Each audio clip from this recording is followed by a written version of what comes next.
La résolution que portait la RDC vient d'être adoptée. Est-ce une victoire ou c'est juste une symbolique? Non, c'est les deux. C'est une grande victoire pour la RDC, pour le président de la République, qui tient à ce que la RDC fasse connaître les graves violations qui se passent sur son territoire.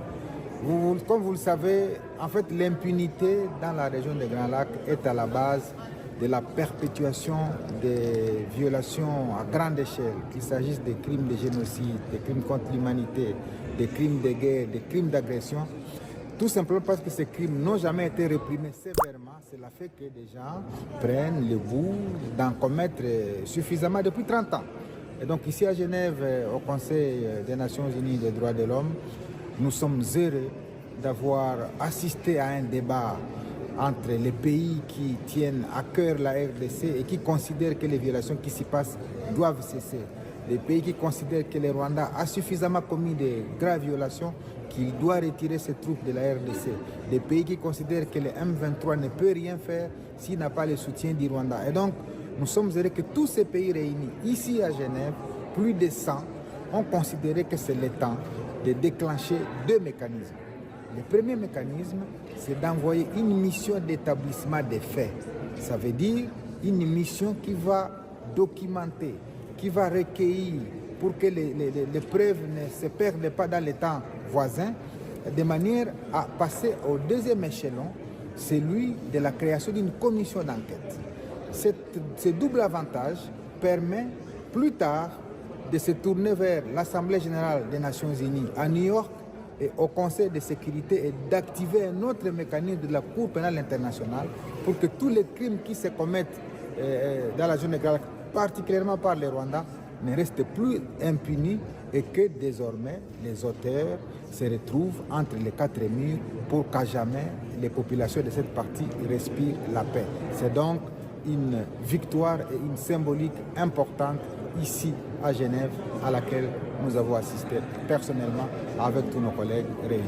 Jusqu'à la fin, on a vu que le Rwanda ne voulait pas qu'on vote cette résolution. Est-ce à dire que cette résolution est également une sorte de condamnation, une ultime condamnation de la communauté internationale face à l'agression rwandaise? Le Rwanda a appelé tous les États à ne pas voter la résolution. Et vous avez suivi que le président a insisté s'il y a un seul État qui peut lever les doigts pour ne pas voter la résolution, eh bien, il n'y avait aucun seul doigt d'un État qui s'est levé pour se ranger derrière les Rwandais. C'est tout simplement pour dire que l'isolement des Rwandais est en train de se confirmer ici dans les milieux internationaux. Et donc le peuple congolais, son président et tous ceux qui aiment ces pays doivent considérer que ces crimes qui sont restés impunis pendant 30 ans doivent désormais être punis très sévèrement. Et pour moi, je considère que les narratifs que les Rwandais a promenés dans les oreilles en international, à savoir FDLR, à savoir haine, à savoir je ne sais pas quel type d'autres discours, ces discours sont largement dépassés parce que finalement, au niveau international, on a compris que c'est des discours qui sont vides, que c'est des discours qui ont accroché pendant 30 ans inutilement l'opinion internationale, alors que la réalité, elle est tout autre. Tout le monde sait qu'il y a 5 ans, les Rwandais, il y a plutôt une vingtaine d'années, les Rwandais étaient présents en RDC, de 1998 en 2003. Ça fait 5 ans que les Rwandais étaient présents en RDC. Tout le monde sait que les Rwandais sont encore présents de 2022 à 2025. Ça fait 3 ans. 5 plus 3, ça fait 8 ans. Comment peut-on accepter qu'un pays soit 8 ans dans un petit espace comme l'Est de la RDC et n'arrive toujours pas à éliminer les FDLR s'ils existent? Donc tout simplement, ce narratif-là a perdu son sens, a perdu son contenu. Et pour nous, nous sommes très heureux de constater qu'au niveau international, les discours fallacieux que les Rwandais ont toujours vendus à travers le monde est en train de perdre son sens. Maintenant, il nous appartient à nous de suivre les mécanismes qui sont définis dans la résolution pour obtenir que la mission d'établissement des faits soit rapidement déployée, pour obtenir que la commission d'enquête fasse réellement son travail et qu'au niveau des instances internationales, on se rassure que les auteurs qui sont passibles de condamnations et de sanctions les soient et que désormais tout Merguimen ne puisse pas considérer que la prise d'armes constitue une voie facile pour tuer les vies humaines. Que répondez-vous à ceux qui disent que plusieurs résolutions, oui, mais rien ne change sur le terrain? Qu'est-ce que cette résolution peut changer comme donne sur le terrain et qu'est-ce que vous pouvez dire à la population par rapport à cet acquis? Moi, je pense que la cruauté humaine, doublée des tueries des casques bleus, la violation de 163 femmes dans la prison de Munzenze, la tuerie des enfants qui étaient dans la maternité charité maternelle à Goma par l'armée rwandaise, les bombardements des camps de déplacés qui sont des cibles non violentes.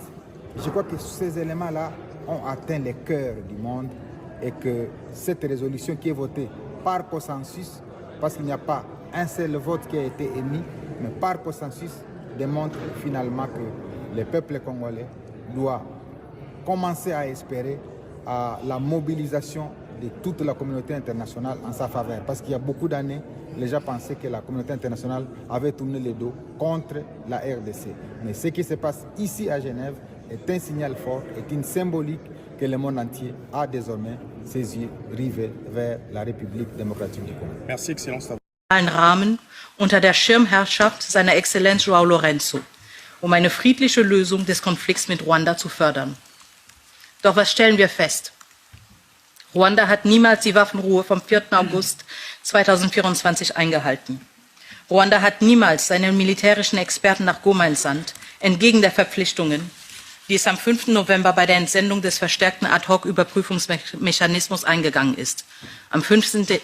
Dezember hat der ruandische Präsident den vom Vermittler einberufenen Gipfel boykottiert und ist sogar noch weiter gegangen, indem er im Januar 2025 eine externe Vermittlung angefordert hat.